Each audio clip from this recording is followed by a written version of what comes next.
Hi, Julie. It is great to have you here. Welcome, welcome.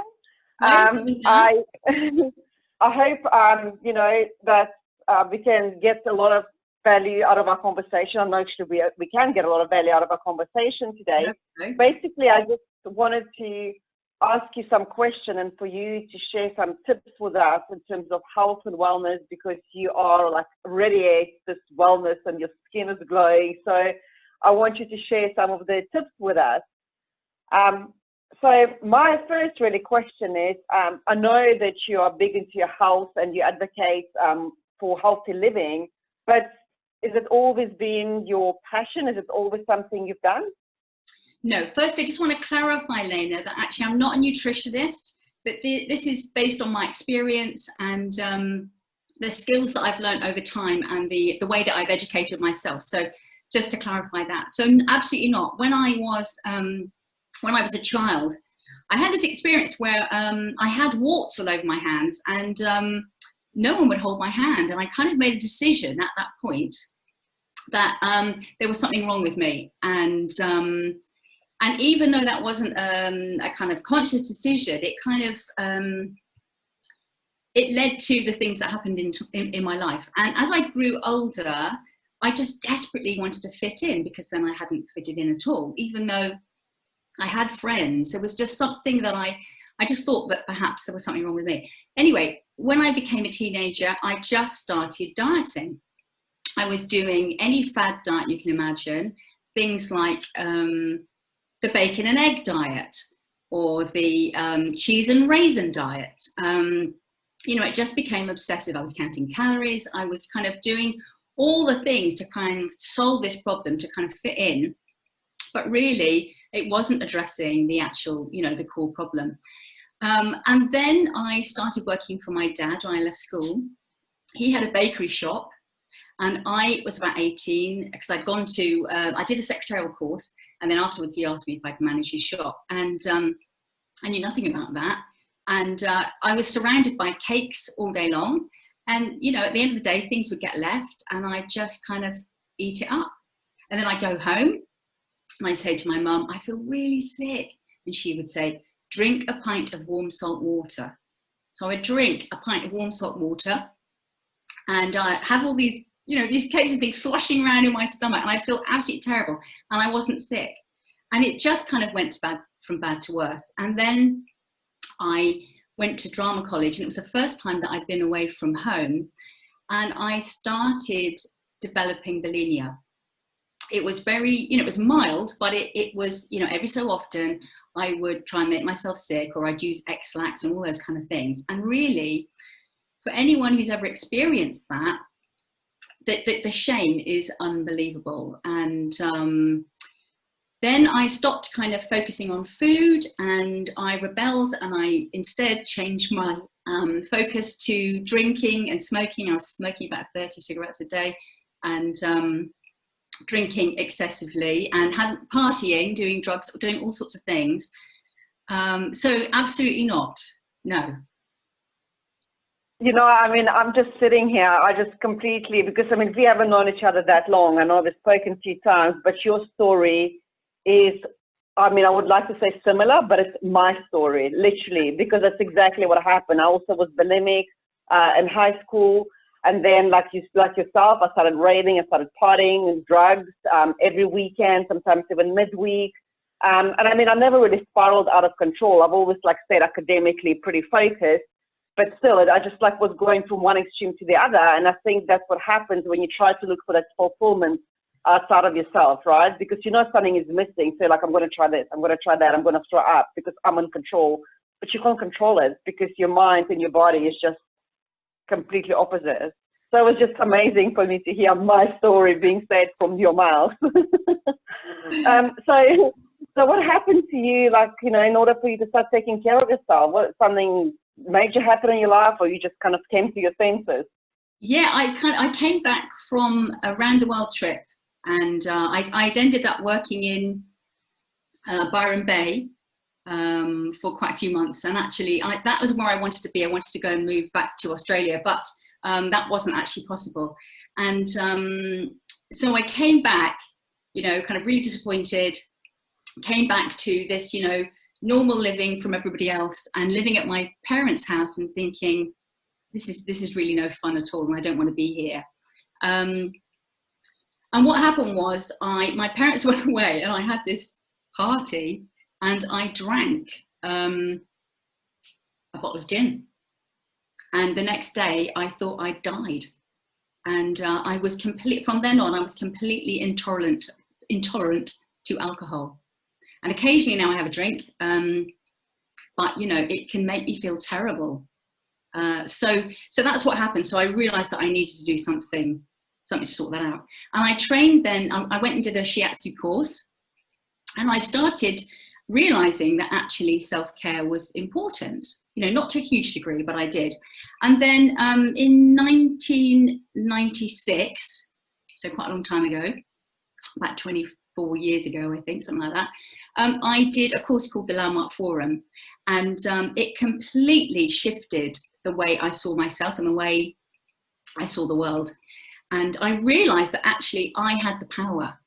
The power was actually in my hands, that I couldn't, you know, I couldn't change the things that were happening around me. I couldn't change anything about anyone around me, but I could absolutely have a say in the way I related to it. And so that really was an extraordinary thing. I realized that my mind was really, really powerful. And then I decided to become a hypnotherapist and a life coach, and also an EFT practitioner. So for anyone that doesn't know, EFT is a tapping technique. It's all about energy. So, you know, Lena, you know all about energy. So it's a little tapping technique, and it's actually fantastic for cravings, actually. And so I suddenly started discovering all sorts of things, and started really to, look at myself and look at my world and look at my habits differently. And then a few years ago, my husband asked for a divorce, and I was working as an actor. I've been an actor for nearly 40 years, and also seeing clients from home as well. But I realized that I needed something else because it wasn't going to pay enough money, and I wanted something flexible. So I started a health and wellness business, and so I educated myself, and that's something I do alongside seeing clients and acting too. But of course the acting stopped right now because of the COVID-19. So I started looking at the fact that mind, body and skin is all, it's all linked, and there is a synergy between what we put in our body and what we put on our body. And I started looking at things in a completely different way, and so that was when things really dramatically changed. Yeah, no, I completely agree. What we put in is so important, but it's also important, how we see ourselves, because some people eat healthy, but they still struggle with weight because all they see in the mirror is actually what they don't want to see. And they focus so much on what they don't want, they can't change their life. They can't change whether it's image or the confidence, because they're only focusing on what they don't want. Yeah. And I know there's actually been some even tests done, with people going to the gym, and also people who were not going to the gym, but they're visualizing their biceps getting bigger just by like 5 minutes a day, focusing attention. And it was amazing that after like a month-long study, their biceps actually grew by about 2 to 3 centimeters just by visualizing. And that's how powerful, like you already addressed it, that's how powerful our mind is. So we need to nourish ourselves, in all sorts of ways. It's not just like I'm going to eat healthy, or I'm going to exercise, or I'm going to meditate. It's like, incorporating everything into one, really, isn't it? Yeah, the fact is that our thoughts become things. So we think about, we bring about. So it's not just what we say and what we know we think about, it's the unconscious thoughts as well. So we're affirming stuff all the time. So it's really about minding our mind. Totally. That's what's in charge, is our mind. So we need to kind of work with it. Definitely. Yeah. So when it comes to maintaining like a healthy weight and healthy, just approach to life, do you have any tips you can share with us? Yeah, I wrote a little list actually, because I thought then I could kind of keep on track. So I would say, if you want to be slim or however, healthy, whatever it is you call it, instead of thinking fat thoughts, think slim thoughts. Yeah. Stop calorie counting, but that's all about, it's so obsessive. you know, it becomes, you know, totally absorbing and actually not in a good way, you know, and stop labeling food as good or bad. You know, the fact is that food isn't good or bad. You know, if we eat a donut, it's not like the donut's bad, it's just that we may not get the result that we want by eating the donut. You know, the food in itself is not bad. And I think that we're brought up, you know, if we eat our meal, you know, we're going to pudding. You know, if we're a good girl or a good boy, we can have an ice cream. And I think we tend to associate foods with good and bad, and that's not healthy. Notice your habits. Notice the habits that you have, because it's all about changing the habits that you have, if they're not working, to new habits. You can't, you know, you have to change your focus, really. And also changing your environment can be really good too. For instance, if you're a smoker, you know, and you have an ashtray inside the house, which I know a lot of people don't now, but if you do, you might take that ashtray out into the garden. Or it might be that, you know, if you've got a cupboard full of biscuits, it might be that you move those biscuits to a different place. So you have to interrupt brain patterns. But also, you know, it's about noticing when you want the foods that you reach for. Because if you are satiated, if you've had enough to eat and you're not eating empty calories, then, you know, it's noticing, well, why am I reaching for that? Is it because I'm bored? Is it because I'm actually really sad? And actually looking at, what do I really, really need? Because we don't actually need that biscuit. We might want the biscuit, but actually underneath that want is a desire for something else. And often it's a desire to feel peace, you know, to feel love, to feel whatever it is. So it might be that actually instead of having a biscuit, you can ask for a hug. You know, it might be that actually you're really tired and, you know, you reach for a coffee because that'll be a stimulant, but actually that's not really solving the problem. It'll kind of make the issue worse. Whereas, you know, if you look at, well, actually what I really need before I reach for that coffee, what I really need is I need some sleep. So if you really, you know, it's about self-care. If you really want to start caring for yourself, which is what this is about, you know, underneath any addiction, whether it's, you know, a sex addiction, a shopping addiction, smoking addiction, it's a lack of self-care. So it's about looking at, you know, is it time now to be looking after myself? And be around people that support your journey. You know, there are people sometimes when we perhaps get healthier, then there are people in our life that maybe if they're not healthy, they might not like it. And they might want us to go back into behaving in the way that we always have, because that's what they feel comfortable with. So be around people that support your journey and lift you up, not the ones, you know, that are going to lead you back into your old habits and not encouraging and go, yeah, Lena, good for you, you know. So yeah, look at food as a fuel that nourishes you. You know, it's like you can eat as many empty calories as you like, but actually, you know, if you think about a car, you can't put diesel in a petrol car. It's just not going to work. And the same thing with our body. You need to be giving it foods that are going to give us energy and give us life, you know, give us that va-va-voom. Yeah, absolutely. Yeah, putting petrol in a diesel car doesn't work. I've done it twice in 2 days. Expensive. Yeah. Yeah, it was that moment in my life, not the brightest, obviously. But it's great information about the food and, you know, how we deal with the cravings for biscuits. And what I also read some was that we have 6 different types of hunger. And I can't remember all of them, but most of the hungers come from just being thirsty. People confuse the difference between being thirsty and hungry. So always having a glass of water, like here, I always have mine nearby, you know, and maybe even sparkling water if you're kind of really struggling, that could be good. And another is, like you said, it's comfort, right? It's like instead of reaching for the biscuit or for the chocolate or whatever, just go and get a hug, exactly, or go for a walk or take some really deep breaths just to relax. And then you'll probably, after breathing 5, 6, 8 times, you realize you don't actually really want it anymore, you know, and just pay attention to that little voice inside your head You know, all the arguments you have with yourself, shall I have this? Like last night, I was having amazing bottle of wine, and it was so good. I was like, should I have another glass? Maybe I shouldn't. How will I feel tomorrow? And I still went and I had another glass. So the voice in my head won completely. But at least I'm becoming aware of it, you know, and awareness is the most important thing. It is about conscious, becoming conscious, isn't it? Exactly. It's just being aware. That's all it is. You know, I mean, we're all human. We all can give in sometimes to temptations, and it's fine. Of course. And actually, it's really fine to eat chocolate. It's about doing it consciously, isn't it? It's about, you know, when I was bulimic, I would stuff things in. I couldn't even really taste it. I just had to get it in because I was so in need of, you know, something else. But that was, and it would never, ever in a million years satisfy me. I'd be left with that feeling of shame and guilt, and you know, it was just a perpetual cycle. I think, you know, you're going to have to, I eat chocolate. Yeah, I do.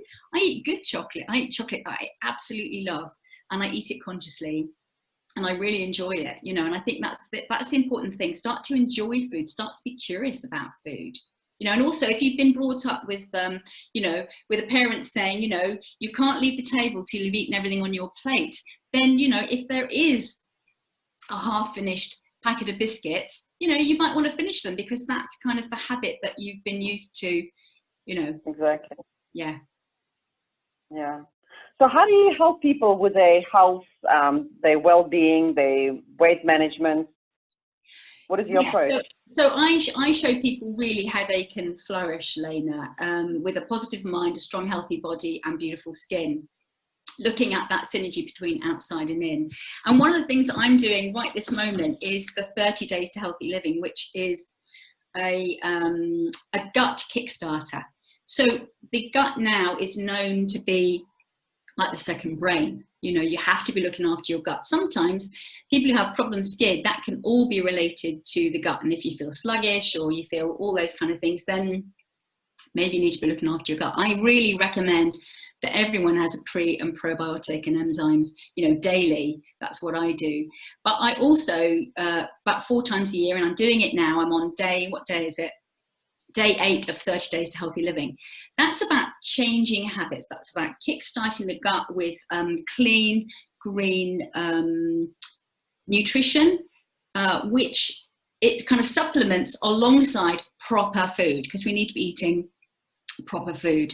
And it's also about changing habits in that instead of having coffee, it's about maybe substituting that with something like an energy fizz stick, which is, I have them daily. Love them. They give you a bit of energy, but actually they don't give that crash, and they've got B vitamins and all sorts of great things in them, and a bit of a guarana, and they give you a little bit of a lift, and it's brilliant. And I know some people have said, I will never give up coffee, and actually, That's me.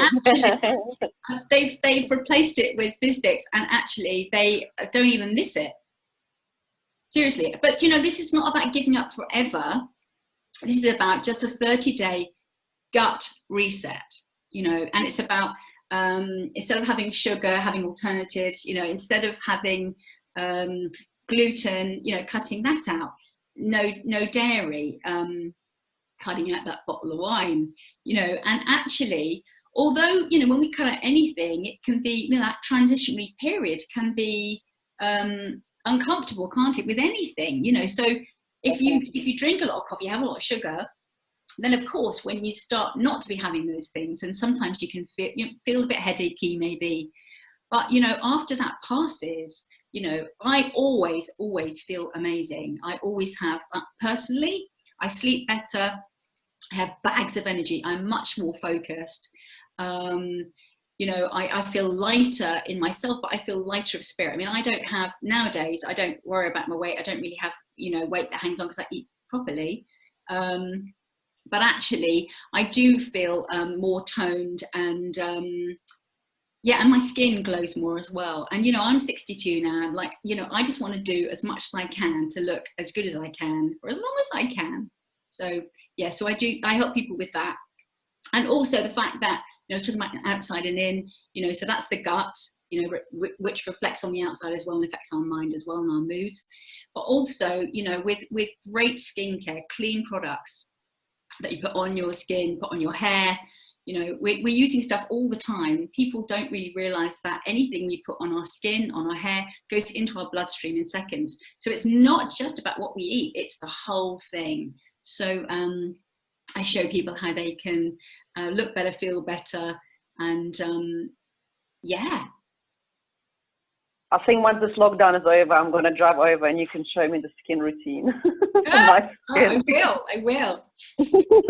That'll be fab. And yeah, I mean, the 30-day challenge sounds incredible. I'm actually doing a 90-day challenge, and every week they cut something out. So now, as of this week, I can't have any dairy and no grains. No refined sugar came out last week actually already. So I'm fine. I don't eat refined sugar at all. But grains, I'm not big on it, but I do like buckwheat sometimes, you know, so that's the thing I'll miss. But my biggest thing is cheese, because my favorite food is like tuna wrap with melted cheese on it. So I just look at cheese and like, you know. So I'm pretty sure they're going to cut out alcohol at some stage and coffee. So, but like, I know you said there's a great substitute. I used to buy barley. Barley is also like a ground barley. You can get it from Holland and Barrett. And it tastes exactly like coffee. I used to give it to my son. So I think if they cut it out, no, but barley is a grain. You see, I can't even have that. So I'm a mess really then. I don't know what I'm going to do. Fish sticks, Lena. What's that made of? Fish sticks. What is it? What is their base there? Alternative. It's I'll post underneath the interview. Okay. Please, I'll post about the fish sticks. Yeah. Yeah, no, I might actually then, you know, because I'm adamant to do this properly, you know. I want to do this no matter what it takes. So. Well, you look great. Thank you. I must say, you know, ever since I've started implementing what they're telling us to do, like adding big bowl of fruit in the morning and alkagizer, which is like all the greens blended in a smoothie, and especially using the burn, and there's 3 of them together, it's really, I mean, I can feel difference already in 2 weeks. Really? So it's fantastic. So I think that 30-day detox that you're doing, or the body balancing, it just sounds amazing. Yeah. And it's not manageable demand today. Exactly. So, Julie, it's been really great chatting to you. I just wanted to find out if people have any questions or they want to get a hold of you, what is the best way to find you and where? Well, I guess, you know, underneath, you're going to post this in Facebook, aren't you? So in the group. So you can always everywhere. Yeah. Okay. Well, if they're on the Facebook group, then you can always leave, you know, ask the question underneath, and then I'll message you. I'll either answer it there, or if it's something you don't want to talk to other people about, then just message me privately. So I'm on that group. And if you're on any other platform, I'm Julie Mann, and I think on Insta I'm Julie Kim Mann. Okay.